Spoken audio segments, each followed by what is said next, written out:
કાળ આવ્યો હોય ત્યારે ગમે એટલી આપણે તાકાત અજમાવીએ, દુનિયાના ગમે એવા ઊંચા ડોક્ટરને લાવીએ, પણ એની આગળ તો પછી કોઈનું કાંઈ ચાલે નહીં. પછી તો છેલ્લે ડોક્ટર પણ હાથ ઊંચા કરી દે.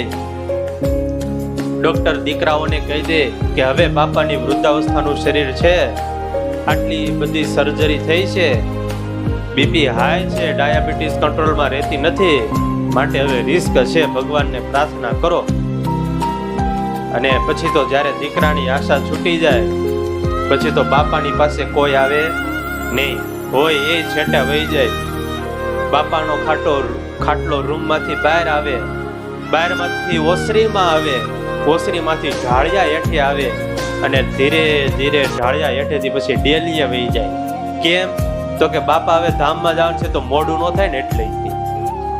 એક ખાટલી, બાજુમાં પાણીની માટલી, એક બે દવાની બાટલી, અને છેલ્લે બાપાની સંપત્તિ આટલી. આખી જિંદગી જેના માટે શરીર ઘસી નાખ્યા હોય, અને એના એ જ દીકરા જ્યારે આશા છૂટી જાય પછી કોઈ કોઈનું નથી રે, કોઈ કોઈનું નથી રે. પ્રીતમ જાન લેહું મન માહી, અપને સુખ સીહું, ફાદિયો કો કાહુ કો નહીં, સુખ में आनी बहुत मिले, बैठे त रहे चौ दिशी ओर, विपत भरी सब ही सगो, छांडत पोत आवत ने. દુઃખ પડે ત્યારે તો બધાય છોડી છોડીને નીકળી જાય,